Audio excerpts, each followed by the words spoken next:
Hello, everyone. Welcome back to the show. On today's guest, we have my older sister, who is 4 years older than me. She currently lives in Manhattan, and I thought it'd be a good idea, a good opportunity to talk about skiing, a whole bunch of yoga, everything kind of under the sun, and hopefully you guys would get something out of it. So, Brooke, you were just recently in Lake Tahoe skiing while I was up in Vermont skiing. Completely different skiing on the spectrum in terms of snow quality, terrain, and all that. But Vermont was still fun. I You guys only skied had Tahoe you guys were when snowing. it was snowing when we were there. So in terms of a Vermont like good ski day, I would say it was good. But my expectations are a little fluctuated considering I've just been out west the last 4 years skiing and I've been pretty spoiled to say the least. So that's definitely it's been like I don't really want to go skiing in Vermont because of just what I've had the last 4 years. But so that's kind of my opinion on it. And my family was giving me shit for it, and they were saying I've gotten to like really, dude, that you're gonna be like, oh, like Mr. Out West now. And it's like, well, if you lived out for 4 years and you skied good snow every weekend and had huge mountains and all that, I think you would probably feel the same way. So how was Lake Tahoe? Yeah, well, first of all, thanks for having me on the show. I'm excited. I've been a viewer since the beginning. I'm very proud of you for doing this, and you've had some cool guests, and honored to be the first family member. Yeah, no, Tahoe was awesome. I went at one of my friends is from SF, and he has a house up there. So it was a group of like 12 of us. It was so much fun the whole time. The weather was absolutely beautiful. It was blue skies. We were honestly worried because it was like gonna get up to like 50 degrees, and all of us were like, the snow's gonna get really wet, blah blah blah. Griffin over here was like, it'll be fine. It was fine. Yeah, right. um, we were skiing Sugar Bowl also. So obviously that's the California side. And it was awesome though when he lives right on the mountain, and the area that he lives in, it's referred to as like a little snowbound village. There's no cars up there in the winter where his house is, so we got there, landed around 11, got to where we were getting picked up to get to the house, like after our drive from the airport, like 11:45, and drove in a snowcat up to the house, which was really cool. And then I didn't set foot in a car until the day we left to get in the car service again to get back to the airport. We had to take the gondola down in the morning. The snowcat was because the gondola was closed. It was so late. Like snowcat, like what they used to like groom Yeah, out like in snowcat. an enclosed, like our suit luggage was in the back, and like we were in an enclosed, like the big, wheels that are like this. Yeah, Yep. like up in the mountain. Yeah, Wheels are like track things. tracks. Yeah, like that, like kind of go up Yeah, and down. like Yeah, yeah, yeah, yeah, this. yeah. So that was, I mean, you could walk to the lodge in 5 minutes, and you could ski down in 2 minutes. Um, so we were definitely spoiled when we were out there. But the whole area that, they live in, the community, it's really cool. I was comparing it in my mind to, like, in Vale, Aspen, Deer Valley, you see these houses on the mountain that are just these huge mansions, like modern glass, pretty massive mansions. And these houses here just had so much character. Like, they looked like cool, unique cabins, and each of them looked different. And so I thought that was something that, like, you walked around and it just felt like magical, and just like a lot of character. It was a big group of us that went, like I said, some BC friends. I'm grateful enough that a lot of my school friends are good skiers. One of my best friends who was there actually skied at BC, so she's phenomenal. I honestly owe her a lot of credit. Whenever I ski with her, I try to follow her, and I think that's how I've been able to keep up my skiing and honestly get better. And then he had some friends from SF, his roommate, who's a year older than us at BC, just kind of friends of friends. And I think ski trips are so fun because it's not only are you doing something that you love, skiing, but also just the vibes are so high. Everyone's happy. You do some runs, you go into the lodge, have like a cup of chili or whatever, lodge food that's overpriced but delicious, and a cider, an IPA. And to be able to sit on the deck with our sunglasses on, like people were wearing tank tops under their jackets. The last day, I didn't even bring my coat. I just wore a fleece. And then afterwards, like you make a big fire, cook dinner at home, play board games, play card games, have some wine, drink some beers. It's not like, what bar are we going to? What are we going to do tonight? Like, no, we're staying here and we're all just hanging out with each other. And it just reminds me of like family fun. When you have a good group of friends and you're on a ski trip and you're all skiing together, and like you said, the vibes are just immaculate. Like there's no lows unless someone gets hurt or something. But like it doesn't really get better than that. On the north. Yeah, unless it's but in Vermont and it's freezing. But then again, like when it's in Vermont and freezing, like you're all together and you're all like feeling the same pain and cold and like go get a hot chocolate. Yeah, right. Like you kind of within the experience, it turns into an experience. So ski trips are a lot of fun. I'm trying to. A couple of my home friends ski every now and then, but I definitely miss skiing with all my friends out in school, and jealous of the ones who live out in ski towns and out in Montana or even Denver, Utah. It also makes a difference when the people you ski with, like you said, can ski. Like 100%. In the group that's like, oh God, like they're not going to be able to go down this, or like you feel obligated to go the bunny hills the whole time. Yeah, it's like you mentioned, you really do get better at skiing when you're skiing with people that are way better than you, because it does. It forces you to do stuff you normally wouldn't do. Like right. How they turn. Watch where their weight is shifting. Watch how their skis are moving. I don't know. Everything. Yeah, it's a visual and you pick up on it so quick. I remember my first run out in Colorado. Freshman year, because I played hockey and we weren't able to do ski trips out west, and we only really skied growing up in Vermont, and it's obviously a totally different game when you go out west. And like we went to Copper. I was with some of my friends, and they're like, yeah, we're just gonna go down this run and like whatever. No warm-up run, nothing, and we got to the top and they just like dropped in. I was like, oh, like all right. And like it was fine, like I didn't get hurt. It was like we just went immediately to the backside and like just started going down these runs, and I was like, oh, okay, like yeah, great. Became a way better skier in 4 years. I've definitely skied with people that are 10 times better than me and everything, but it's fun to ski with people that are way better than you, because you, like you said, you just learn and you see them do it, so it kind of gives you that confidence. And we're like, okay, if I just do what they do, I can pretty much do it myself. We have a ski trip coming up. Well, we do. Like a month and a half. Headed over to Big Sky. Never been to Montana. I've heard amazing things about Big Sky. It's enormous, obviously, so I'm really excited. Another family ski trip. And it's definitely one of those things where the later you get in your life, the harder it is for you to pick up. Well, I always say, like, I've said this to mom and dad, like, I'm super grateful that you guys taught us how to do this. Even if that meant, like, we were in ski school and daycare probably at every single mountain in Vermont. It's a huge, that like when you're young and fearless, like it's not that hard to learn, versus, I have some friends now that will come and either they won't ski because they're scared, which makes sense. Like that's very fair. Who wants to hurt themselves? Or like, it's just takes a lot longer to pick up. And if you're only going once or twice a year, it's not that easy. Yeah, it's way harder to pick up on something. Yeah. And it's also like, especially if, you're around our age nowadays and you want to get into skiing, or like you're going to go on a trip with your friends when you haven't really skied before, it costs you a lot of money, especially if you own, like, even if you have, you're borrowing someone's ski pants, gloves, all that stuff, but you still got to buy your lift ticket, which is minimum $250, depending on where you go. I mean, on the West Coast, give or take, minimum, call it $200. In Vermont, $200. Yeah. And then you're renting skis, which I don't really know how much renting skis cost, but I imagine it's not. Yeah.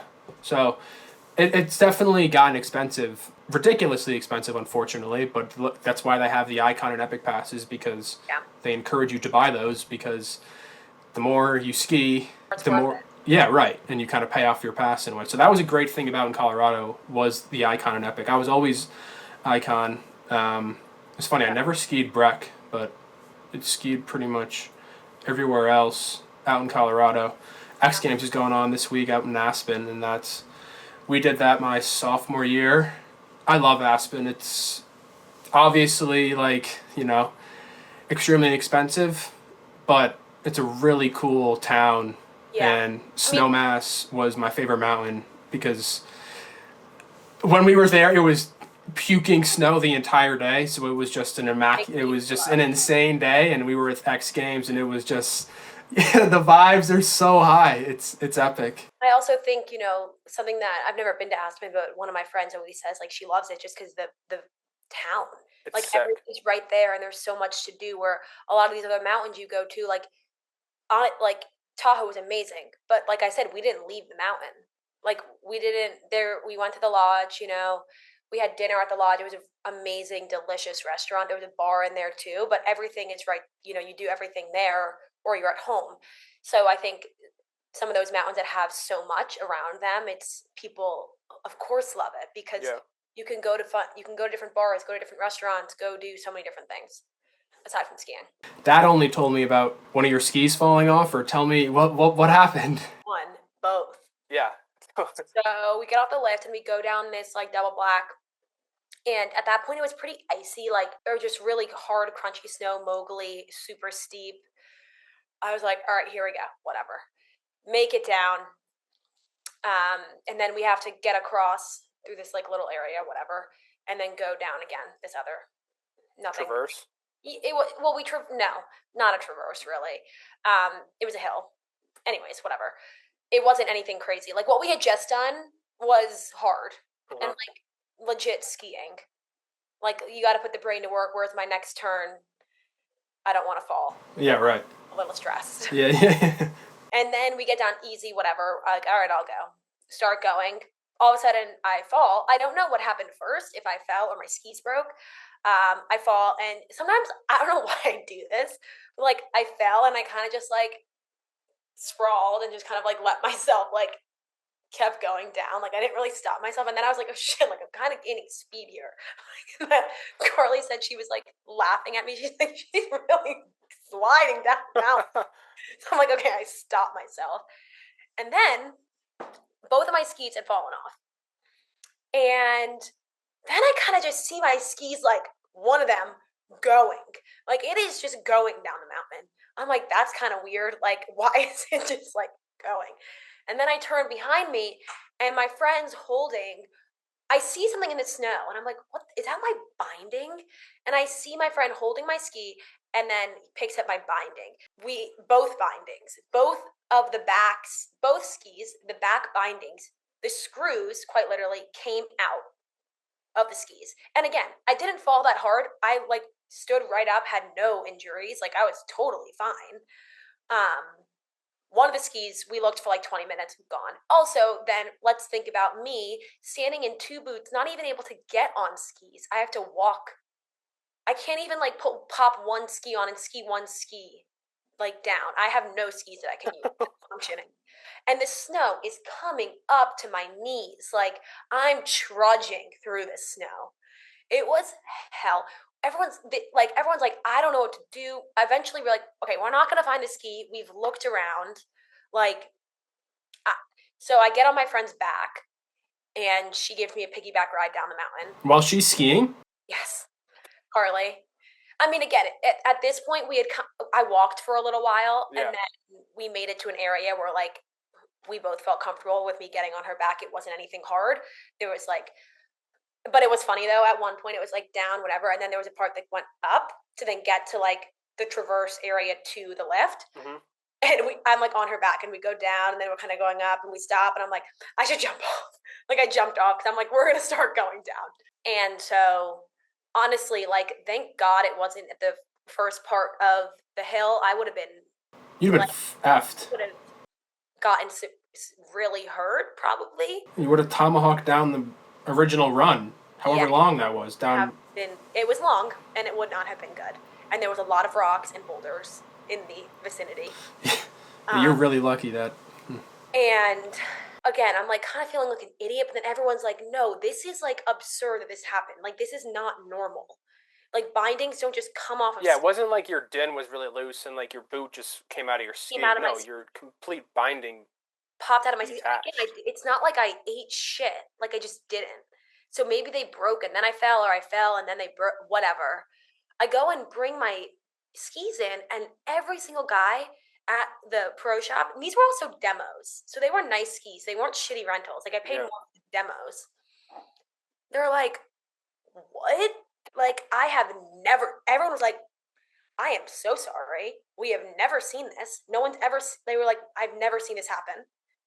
Um, so they, thankfully, they actually ended up refunding me the day and then giving me new skis. Oh, that's nice. So Yeah, it kind of reminded me when you said you were going up the hill and then you were going back down. yeah. So I don't know if you know about this, but when we were in Vermont this past weekend, we were staying at one of Mac's friend's house. When you get into like the thick woods of Vermont, like outside of the ski towns, there's really not much going on. Like really, you see a couple houses. Mm-hmm. It's all this mountains, rivers. Like there's really not much. And this house was completely in the middle of nowhere. Like we got off the main road and then took a road up and then took another road, and it was like 5 minutes of driving through complete nowhere. And Mike had warned us that the road is going to be a little like snowy because it had been snowing and icy. So we're like, okay, yeah, but in the Forerunner, the drive-in was fine. Like we were in four-wheel drive, and then we get to the bottom of the driveway, and his house is completely. The driveway is like 30 yards, and it is completely uphill. We were like, all right, so let's just try to go up. And at this point, I think two cars had already gone up, so we put it in four-wheel drive. We kind of back up a little bit and get some momentum. And Mac was driving, I was in the front seat, and then one of our other friends was in the back. And Mac goes up the hill, and we get like 10 yards, and then this wheel starts spinning, so we come flying back down the hill. And I was like, Mac, like, you have to spin the wheel, dude. We're gonna like go like because you go back onto the road, but then on the road it just drops off. There's no like guardrail, like there's a snowbank from plow, but then it just goes. Like you're going into the trees. And so I was like, Mac, dude, like spin the wheel, like straighten out. And then we were like, all right, let's put it in like, let's take a deep breath. Let's try to get it back up again. And we're like, all right. So we back up more, try to get some more speed, go up the hill, get like exactly to where we were on the first time, and then come flying back down the hill. No control of the tires, can't stop the car. And then we luckily, like we were in the front seat, like I was like, oh shit. like, and then Mac, was able to stop the car, and then at that point we were like, "There's no chance we can get up this hill." Yeah, so then we essentially just parked the car at the bottom of the driveway, Hiked up. and yeah, hiked up. But Jeez. as we were hiking up, like we looked over the car tracks that had already been up the driveway, and right below it was just sheer ice. So if you were one of the first car or the second car that were going up the driveway, you could have gone up the driveway because the snow was your traction. Like you weren't on the ice. The driveway was completely frozen. Like the second car that got up was a BMW sedan. Like, Yeah. and we had the Forerunner in four-wheel drive, and no, we just completely went up and came straight back down. Yeah. So that was pretty wild. And then yeah, we just kind of walked back up, and it was easy. But yeah, the driveway was just covered in ice. Like there was no chance any car, unless you had like chains or spikes on your tires, you were getting out that driveway. It was ridiculously long and just absolutely covered in ice. So yeah, that was funny. That was a fun experience. How have you made hobbies with balancing work life in Manhattan, and then in terms of working out and staying healthy, and what does that look like with your job? 5 days a week in office. So how do you find hobbies that's not going out every weekend, and also maintaining a healthy lifestyle? My first year here versus what my life now looks like is completely different. Just in terms of like how I spend my time outside of work. Yeah, I think when you, first of all, no one tells you what it's like to like start a corporate job and move to a city. And at first it's like, you kind of are just like, all right, here we go. Um, so I started my first job. I was working at a small capital markets firm and debt broker that did debt brokerage for real estate, work during the week. And then, all right, where are we going to drink? Like Saturday during the day, and maybe we'll stay out all Saturday into the night. Wake up Sunday, feel like shit, have anxiety, kind of like college. Just like a drinking culture was high, spending a lot of money, which I'm still spending money just in other ways as well. That never changes. You're kind of just like in this rat race of like, okay, now work, partying, work, drinking, work, exercise. Obviously, like I was still working out, but at that time, it kind of felt more like a chore. I would still do it, but the workouts I was doing just weren't necessarily serving me. I was doing like solid core, berries, and I have a really bad back. And my back would be bothering me during work all day. Like I would just be like constantly, adjusting my back and in pain and just not feeling my best. I guess, if I think about what my life looks like now, we'll backtrack a little bit. I work somewhere else. I work at Cushman & Wakefield. Eventually when I started working here, I had to figure out like my gym thing. My first job, it was like this membership that I could pretty much gain access to any studio. And now all of a sudden I'm like, okay, I got to figure out like, I'm going to be paying for am I going to join a gym? Am I going to do class pass? What am I going to do? So I did class pass for a while, which is like you pay monthly and you get credits and you spend those credits at different gyms for different classes. And I just felt like I wasn't getting enough out of the money I was spending. But I ended up taking a class at this studio called Spirit Lab Yoga. I think the first class I took was a vinyasa class, and I actually think it was with the owner, Alina. And I took a class here, and I was like, yep, this is it. Like, I love it. And literally within a week, I'm pretty sure I canceled my class pass and bought an online or an unlimited membership. And I've been going there now ever since. So 2.5 years, 2 years, I've been going to this gym. So they offer all different types of yoga classes. So vinyasa, they offer Bikram, traditional, hot. They offer yin. They offer different types of Ashtanga, so rocket, Ashtanga, and then the primary series, they offer Pilates, both weighted and unweighted, and they're definitely trying to grow the Pilates. And so it's great because I typically will go before work, and I can shower there. And it's like on Mondays, I'll do Pilates. Tuesday, I'll do breath work, which they also offer, which we can talk about. Griffin's come with me one time. Breath work and cold plunge. Wednesday. More than once. I went three. I've been 3 times. Oh, you've been 3 times. Yes. Breath work. Wednesdays I'll do vinyasa. Thursdays I'll do traditional. Fridays I'll do vinyasas. I used to do Ashtanga, but my knee's been bothering me, and it's too much. Saturdays depends. Most of the time Pilates. Sundays maybe I'll take a break. Maybe I'll do a class. Just depends on the week. And so, anyways, it's like my home away from home. The owners, Alina and Q, have created just such an amazing community. Which we can talk more in depth about, but I got my certification in vinyasa through them, 100-hour certification, teacher training last spring, which was a huge commitment, but I think it like solidified more how much like I love this place. I have so many new friends from it that I talk to. We'll see them outside of the studios every now and then.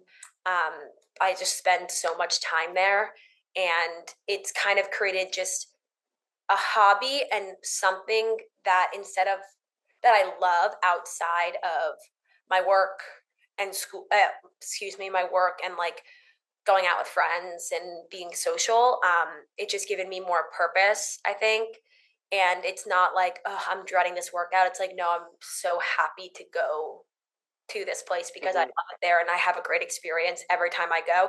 And sometimes I am like, oh, F this. Like, I don't want to wake up, but like, it every time you feel so amazing after. We will definitely talk more about like the benefits of yoga and your experiences with yoga, but it's just such a more well-rounded workout. You get a good sweat, and it's physically enduring. It takes cardio, strength, balance, precision, focus, and then it's also a huge mental workout. Like there are sometimes I walk out of there, I'm like, wow, I just felt like I was meditating that whole time. Mm-hmm. I didn't think about one other thing in that class besides what I was doing in that moment. And like it's just such a release and such like an amazing type of exercise. Griffin, I'm sure you can talk a little bit about, your experiences with yoga and how you kind of gotten into it, etc. Yeah. So I did my first ever yoga class when I was in Bali. It was like a 30-minute. It was through the resort. It was like, oh, we offer free yoga on Saturday morning. I was like, sweet. So I just went there. It was in this beautiful like teepee, literally in the middle of the rainforest. It was pouring rain. It was like the most zen, really. And we did like some random stretches. It wasn't anything like really serious or one. And it was like a really beginner class. And for me, because I had really no experience in yoga whatsoever, I knew I was kind of interested in it, like meditation, yoga, like kind of what that world is like. So then when I got home, that was my senior year, January. I did my first ever yoga class with my mom at the studio that she goes to, and it was the traditional hot Bikram yoga for like I don't know, remember how long it was, but yeah, I did it, and I was like, okay, like that was pretty cool. And then Pretty hard. it was very hard. Yeah, it was hard, and like being an athlete my entire life, like there's a lot of muscles that I didn't really know existed that I needed to use in certain postures and like my balance. And so it's definitely a big task, both physically and then also mentally. And then really, I went back to school and I didn't really do any classes at school. And then once I kind of came home to the summer, all the way to this current day, I've been going. I try to go at least twice a week, and it's been awesome. Sometimes with the gym, I struggle with just like going to the gym and doing the same exercises. Like it's just gets kind of like burnt out in a way. Like I'm just like I'm gonna go do shoulders and arms again and go do legs on Monday and chest and back. Like it's the same things over and over again, and then I'm seeing the same people, and yoga's really given me that like different experience in terms of working out. It also really helps me mentally a lot, and not that the gym like working out like with like weights and whatnot doesn't help me mentally, but yoga has unlocked a totally different side of me mentally. Requires such different focus. Right, and at least my understanding, but correct me if I'm wrong, but you're really supposed to be staring at yourself the entire time in the mirror because the entire room is all mirrors, and you're looking exactly at yourself, and you're only breathing through your nose, not your mouth. And yeah. When I first started, like it was hard for me to just do nasal breathing, but on like certain postures, I'm like I literally like I'm gonna pass out, like I'm like like. But then now I've been going a lot more. I've gotten definitely way better about breathing in through just my nose, and then also staying still and keeping eye contact with myself in the mirror, because it's so easy to like wipe sweat off your eye or like sweat coming down because you're drenched in sweat. The room is like 103 degrees, 105 degrees, and you're constantly moving, and it's hotter when there's a lot of people in there. Right. Like the class I was in today was we were there was probably like 30 of us in there, however many of us, but we were like literally neck and neck, like right next to each other. So yeah, but there's definitely like some classes like I went to last week, and it was a 90-minute with Brianna, who is very hard, and like she like really wants you to push yourself and whatnot. And I was like, oh, I kind of one of those you wake up and you're like, like I feel really good in my bed right now. Like I feel really cozy, and then like I'm like I should go. So then I kind of just like ripped the sheets off, and I went to class, and we started doing the first like the breathing, and then this one. And when we went into the second one, I don't know what it's called, but I was like, oh my god, I should not have came to this. Like I feel so exhausted right now. Like I just can't be doing this right now. Like, and you're already yeah, I was like, I'm not going to be able to make 90 minutes through this. And it turns out I did. And afterwards, I felt amazing. Like a lot of workouts you do that you don't want to do. So yeah, yoga is really. Yeah, I want to cut you off, and I want to talk about a few things that you mentioned. Number one, for those who don't know, Bikram yoga, the style of yoga that it is. It's traditionally a 90-minute class. It's in a 105-degree room. It's considered an open eye meditation. So in a vinyasa class, a lot of times you're cued, close your eyes, one breath, one movement, close your eyes, focus on your movements, not about what you look like. In my vinyasa classes, we don't face a mirror, but in Bikram, it's an open eye meditation. So you're supposed to be staring at yourself in the eyes the whole time.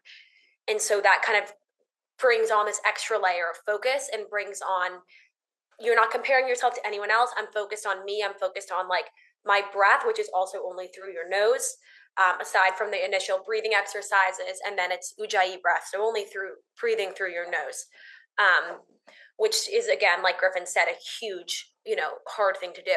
But one question I had for you, Griffin, which I just thought it was interesting that you said this, is you were saying, going to the gym, I feel like it's monotonous. I'm doing the same arms and shoulder. I'm doing the same, feeling the level of burnout. But what's interesting is the type of yoga practice that you do is a set sequence. Like you are doing the same 26 poses and 2 breathing exercises every single time.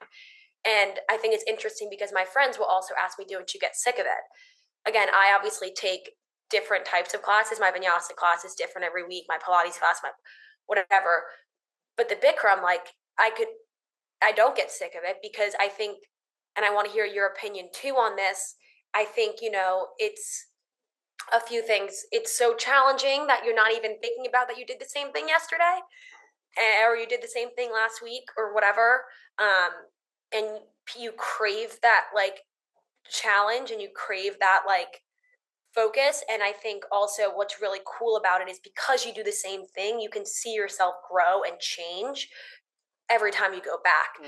I have seen significant improvements in my own practice, physically, mentally, like everything, since I've now been going for like 2 years. My standing forehead to knee, my standing bow, my floor bow, like my locus, like different things. And I'm like, holy shit, I never thought I'd be able to do that. And now, like, because I continuously go, you see those changes. And I think that's probably one of the reasons why it doesn't feel the same type of monotony as maybe going to the gym. Yeah, I did kind of like contradict myself because it is the same exact postures, 13 standing, 13 on the floor. But it's better up here for me mentally because I'm challenging myself way harder, and it's the meditation aspect that for me becomes addicting, and like that's the feeling I love so much of like when I finish and I'm lying on my mat and like my eyes are closed and like I'm like seeing shit in the dark, and it's just like I feel that total peace, calmness, like everything, and it just totally is so hard in the moment mentally and physically, but at the same time it's so like relaxing in a way. Like it I don't know how to explain it. It's one of those things that it's meditative. It is. It's meditative, and it's one of those things that you once you do it and once you do it more, you understand like that feeling of meditation. It's like it just becomes so addicting to me, and I'm always chasing that post yoga feeling. Not to say that I don't feel good after really good body workout in the gym or whatnot, but it's a different. It's not I don't get the meditative feeling I do when I do yoga.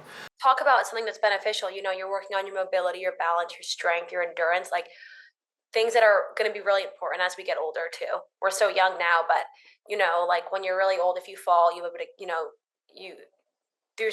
it's a lifelong benefits. Right.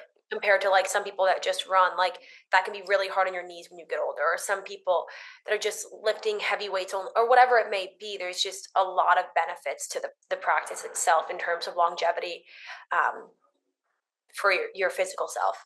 So I've been to your studio offers the breathwork and cold plunge sessions, and I've been to those 3 times. It's a Wim Hof breath method, but I'm going to let you kind of explain more of it because you're more familiar with the ins and the outs and the techniques, and you just know more than I do because you've done it 50 times more. But it's great. It's funny because I try to convince so many people to come do it with me because of how amazing it is. I've gotten Brooks, who's one of our amazing family friends, Mac's best friend, one of my best friends as well. He now comes with me every week in the morning. I'm trying to recruit some more people. Griffin, you've obviously come. But anyways, the studio, they offer what they call, their breathwork and cold plunge class. Q, who is an owner of the studio, he has been Wim Hof certified. So he actually last year went to Poland and did the whole certification like in the woods, and they're in a freezing river for 10 plus minutes, and they're doing crazy things, total Wim Hof things. Wim Hof is a guy who is from, I think he's from Sweden or No, he's from the Netherlands. the Netherlands. Okay. From the Netherlands. Yeah, so he believes that the body is much more powerful than anyone thinks it is, and the breath is much more powerful than you think it is. He believes you can heal a lot of ailments, chronic diseases, yada yada, like different things people are dealing with breath work, with cold exposure. So I guess we can talk a little bit about what the breath work is. It's a form of holoanthropic breath work, and so essentially you are hyperventilating and lowering the CO2 levels in your body. So you do like 30 to 60 rounds of deep belly, chest, head inhales. The head's kind of like not actually, but like you're lying down. You always, first of all, before we talk about Wim Hof, you should always be lying down. You should never be on high surfaces. You should not be driving. You should not be in a sauna. You should not be in like cold water. You should be in a safe, stable environment, because people pass out frequently from doing it. And so safety first. But you essentially inhale, fill your belly, fill your chest, so much so that you kind of feel it pressure building your head, exhale. And you repeat that quickly. So, inhale, inhale, belly, chest, head, exhale it all away. The inhale is much more active than the exhale. You do want to try to push out a lot of air though. So again, you do that 30 to 60 times. You'll take one last breath. Okay, inhale fully, exhale to a place of comfort and hold. And so you have retention breaths on the exhale. And, maybe let's say you're doing 5 rounds of this, 45 minutes, call it. Sometimes you could do longer, you could do shorter. The retention will increase as you continue to do it, different rounds, but then you pretty much just lie there and you just don't breathe. And it's funny because I will tell my friends like, oh, this week I held my breath for 3.5 minutes. And people look at me like I have 5 heads. And understandably so, I would have never thought that I could hold my breath for 3.5 minutes. But you're over oxygenating your body. The first round, you're not going to hold your breath for 3.5 minutes. Maybe if you're really good at it and like you're very experienced. Anyways, so then you'll hold your breath. He'll tell you, okay, recovery breath in 3, 2, 1. Take a big inhale, and then you hold it again for like 10 seconds. And maybe the second round, you do what you call lockdown, and you squeeze like every part, every muscle in your body. Squeeze your head, feel pressure building up, and then right back into another round. So you do that like 5 or 6 times. And so what this does, like I said, it lowers your CO2 levels temporarily. It also, I've done tests on myself where like people say it's very alkalizing to your blood because you're reoxygenating your blood as well. And so I've done like the PHP strips before and after, and my alkalinity changes significantly, which is crazy to like actually see science. And then, other, like I looked up some things here, like other benefits, stress release, mental clarity, emotional release. There have been classes in there where I hear people start crying. A lot of times your fingers will start to tingle. You might start to sweat a lot. Some people get really cold. Some people, their mouth starts to salivate, which means you're actually, you're triggering your like triggering your rest and digest. So you're getting to a place of calm. And, it's funny because I'm like, if I were to tell you, Griffin, right now, like, okay, we're going to meditate for 45 minutes, close your eyes, sit down in a cross-legged position with your hands like this and meditate for 45 minutes. Don't think about anything. Like, could you do that? I mean, probably, yeah, but Well, like I no. would just be like, nah, I don't want to do it. Like that doesn't And you probably sound. would be thinking about something the whole time. Like Yeah, a lot of right. people, right? They Yeah. say like my monkey brain is going. My brain is going. I can't Mhm. sit there in stillness and meditate. And I think I don't know if you agree with me when I say this, but this type of what is also a meditation, this type of breath work, it's very easy to do. You don't need you're just breathing. Everyone breathes. It's just a super active breath. And because it's so active, you're forced to stop thinking about anything else because you're thinking about your breath. Mhm. If you're constantly thinking about your breath, you will not be thinking about other things. And if you do, that's fine. Um, and, always by the last round, like maybe it's that 3.5 minute round, I'm like, wow, I don't feel the need to breathe. I'm not stressed. And then, then at the end, you'll just kind of lie there and start coming back to your normal breath. And then you open your eyes. And every time I open my eyes, I'm like, holy shit. Where am I? I'm so calm. Anxiety, never heard of them. Not that I'm a super anxious person, but like, you just can sit there and be like, I feel fucking fantastic. And I'm ready to have a great day. Yeah, the first time I ever did it, I was pretty nervous going into it. Yeah. I was like, I've heard of people passing out and like whatnot, and People ask that question. My instructor goes, well, you're lying down. It's fine. You're going to wake back yeah, up. yeah, right. So went into the city, and went into the room and kind of got my mat and lied down, and he kind of explained what Brooke just explained, everything of what it is, science behind it, and then he was like, yeah, I mean, be aware, like some people I've been with have had like some exorcisms and people will start crying and screaming, and I was like, dude, like you did not need to tell me that. Now I'm like, am I gonna start having like crazy like freakouts and whatnot? But no, it ended up being fine, and I actually loved it. It felt like it was 10 minutes of breathing, which in reality I think it was like 45 minutes, 55 minutes or so. And like you said, I've never, I mean, maybe I can hold my breath for a minute or so around that. And I remember at the last round of your holding your breath, I was able to hold my breath. I think it was like for a minute and 45 seconds, almost 2 minutes, and I had never really done that before. And I was like, wow, that's pretty crazy how that happens. And I might have like fallen asleep or passed out. I don't really know, honestly. I just kind of remembered. I just kind of gained consciousness again and was like, oh, like I'm doing this. But that was my first time, and then I kept on going. And by the second and third time, it was great. I have had great experiences, and afterwards, you definitely feel like you're floating through space. Like everything is just totally slowed down, and I'm like, like whoa, like you just can't even like talk. You feel like so like out of it, and in a really good way. So it's definitely been, you know, really good, and I've only done it a couple times. But yeah, it's another form of meditation, stillness, calming yourself down, and that only helps you.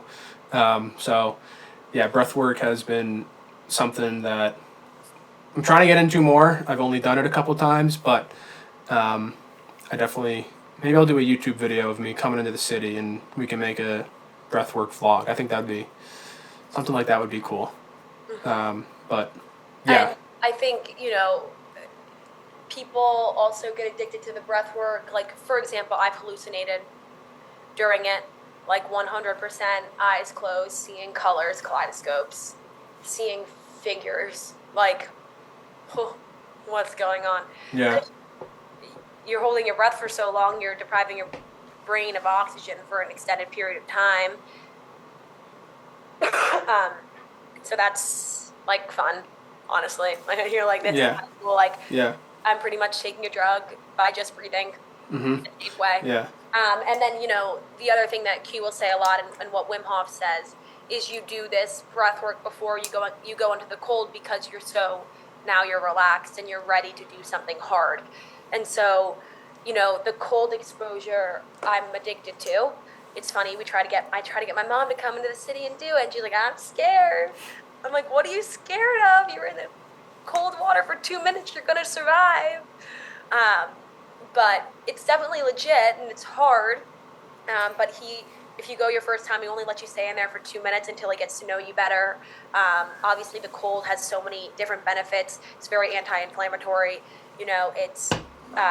I also think one of the biggest things is in my mind why I like it too is because it teaches you to do hard shit. Like that's what QOs or like people will say. Like if you can, you go into that cold water. If you've never been, like your body thinks you're dying. Your Mm-hmm. body thinks you're in a river. You're in a river that you fell into a frozen lake, and like you're like like panic. And Q likes to say, like, I don't care how long you stay in there, just be able to get back to your normal breath and just Mm-hmm. calm your body down. Because then what you're doing is your stress levels are spiking. If you can be able to get them down here, think about the stress that you can then handle in your outside life. When hard things happen, when you get super stressed out, like your body will start to learn how to deal with stress more. Yeah. And It that's like it like puts up like a barricade. Anything like you're like I'm invincible. Nothing can like I'm not stressed out about anything. Hard got to do right 5 emails and talk to this. Cool. Like you just feel like you're on God mode. Like nothing can kind of get in your way. And one thing that I think is important to talk about if you do cold plunges, a lot of people do like sauna and cold plunges is really great. But if you just do a cold plunge alone, you really need to be aware of like warming up your body after. Like don't just Naturally. throw on clothes because you're gonna warm up your skin, but your blood then you're gonna have warm blood on the outer layers, and then it's gonna mix with the cold blood, and you're gonna get like a 30 minutes later you're gonna get it really fucking cold again, and you're not gonna be able to warm up because of what's happening inside your body. So you have to do like in class we do squat down low and like work the obliques and like try to warm up your body from the inside, do push-ups, do things until you actually feel warm. Yeah, And you have then to naturally warm up your body. Let your body naturally warm up itself. Like hopping in a hot shower immediately after a cold plunge is like the worst yeah. idea But because that's why I said if you're in a sauna, though, it's well so hot different. that it's fine Yes. because your whole body will heat up quick, so it's fine. Yeah. In 2024, you became certified to be a teacher for Vinyasa Yoga, which was, I think, 100 hours of practicing, learning how to teach, while all having a full time job. Um, yeah. What was that like? It was amazing. What I will say is I did an 8-week program at the studio I go to. It was a goddamn commitment. Like you I I committed. I wasn't social for those 8 weeks really. So the setup that they have it is on Saturdays and Sundays. Essentially, I was there from 9 to 5. Um, and during the week at the same time, I had to do at least 3 classes during the week, and then do an observation or a tandem, which is when you're teaching and there with another teacher, or doing adjustments. So I was in that studio every day, and also I wanted to practice myself too. So then I would go and do my own work at whatever. So it was a huge commitment. But I'm just gonna like I wanted to deepen my own practice. I want to learn more about the history. So during it, we did a lot of like anatomy classes, anatomy lessons, a lot of history, which I think is the most fascinating part. Yoga comes from is such an old practice, and I've learned so much about the different styles of yoga and where they came from and the roots of the heated practices of the vinyasas of the Western world, like how it came from the east to the west and how it's evolved, and these people that are super important within the space, and what they've done for the community, and what people are still continuing to do. um, and then also just learning about my own practice, deepening my own practice, learning what my body can do, and then the teaching aspect. I fell in love with it. I was super nervous. It's really hard to teach yoga at my studio. You're not supposed to demonstrate anything. You're supposed to only use your words, and telling people how to move their body, especially if someone's never done something like this, can be very challenging. It's a very specific type of language that you use, to describe things. Body part, you have to talk about like, reach your right leg toward the sky. So action, body part, direction, um, and it just the way shift your left hip forward and your right hip back so that you can, and so you have to know a lot. Like, you have to have that knowledge and know what you're talking about. It's not like, a Pilates class or another type of, HIIT class where it's like, keep on pushing, you got it, like, keep running, or like, you know, up, down, like whatever it may be. Like, you're not just counting off, like, you're speaking the whole time. And, I think it's, at the time when I finished, I thought I wanted to teach. I did teach a full class, and it was like, afterwards, I was like, this is awesome. The instructor in the room with me, he was like, you didn't, whatever, said, it was just, I guess I really don't have any excuses for myself. For a while, they were opening a new studio, and so, the tandems and everything got put on hold, but really, the only person stopping me from teaching is myself. I've gotten busy again. And like you said, how did I do it with work? Like, it's before and after work and on the weekends. And like I said, I didn't see anyone. Like, my friends were like, we are missing a friend. Like, one of our, core group of girls that I hang out with, they're like, we cannot wait for this to be over so that you can come out with us. I would be like, I'm exhausted. I cannot go out on a Saturday, Friday night. I will die the next day. Yeah. I am sitting in that room, taking a class, observing a class, and then listening to lectures all day. And like, practicing whatever. It just wasn't. But I loved it. Like, I was obsessed with it afterwards. Like, I was like, this is awesome. And I learned so much. And I think after you graduate school, you realize, like, wow, like, sometimes, like, learning about things that you really are interested in is awesome. Yeah, it's amazing. That's like, what you need, that though, in order to stay happy. I remember going to school for the first time, and like, I had so much, time off in between classes. Like, some days I didn't even have class, and I'm like, what the hell do I do with my time? Like, what are my hobbies? What are my interests? And then when you really find something that like really makes you happy, and like working out or whatever, like, it helps you in all aspects of your life. And 100%. being in New York, where a lot goes on, and it's constantly like the go go go. Like, you go to work, you come home, dinner, you go out on the weekends. Like, it almost just feels like it's a simulation in a way. So I think it's really important that you have things on the side that slow you down, that make you happy, that are of hobbies of yours, that give you that other perspective of like, stop, take a break from work, and like drinking every day, and not every day but every weekend, and like doing something different that's actually beneficial to you and your health. Yeah, 100%. And so, maybe we'll see. I did say to myself the other night, I was like, all right, before the next vinyasa training starts in the spring, maybe I'll try to get back into the teaching thing and I just have to start practicing my dialogue. Like, it's not like I can go jump in there and teach a class right now. They would want me to, do tandems and whatnot, and I'd have to spend a week or so really honing it back in on my dialogue, on the flow that I learned. So, and the difference between vinyasa, Griffin, for your, like, I've told you this, it's more of a flow. The, class is different every time. You're doing one breath, one movement. The teacher will run you through something, and then, now you students do it on your own once or twice through. So it's a little bit of a different type of practice. Do you still have your Instagram food cooking page? No? I mean, it still exists. But you don't post on it as much anymore? I don't. Why?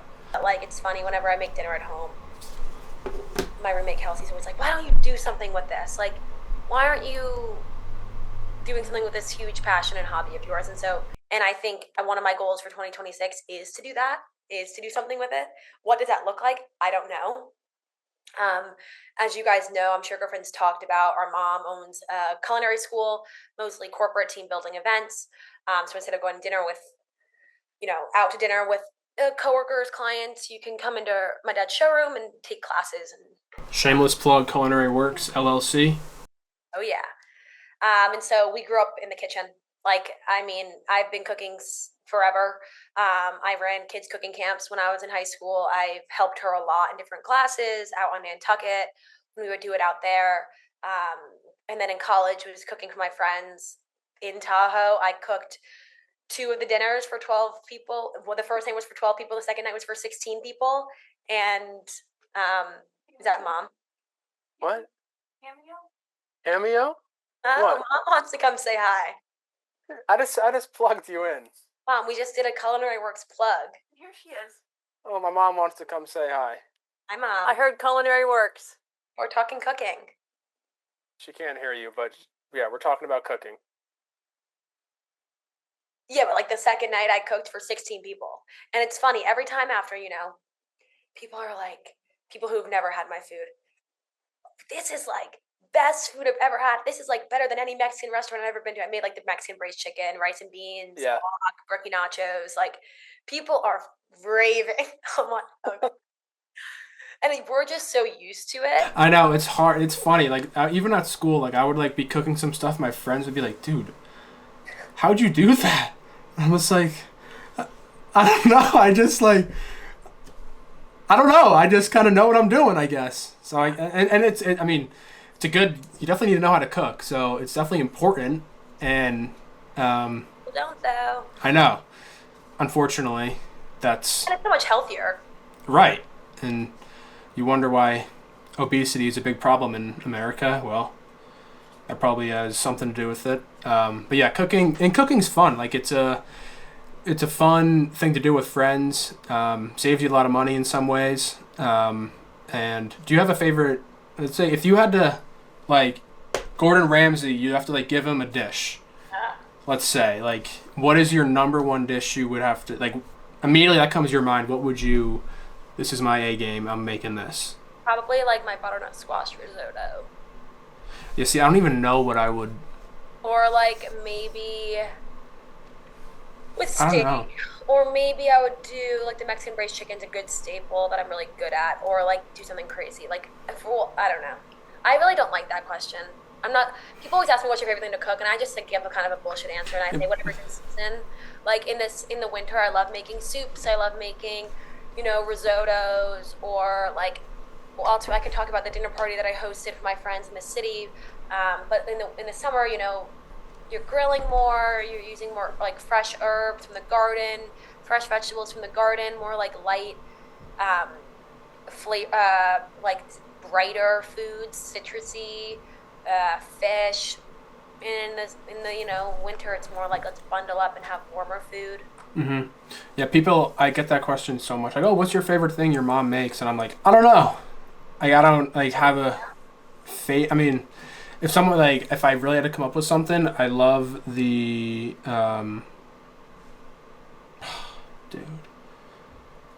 the tuna crudo we had in the summer. I loved that.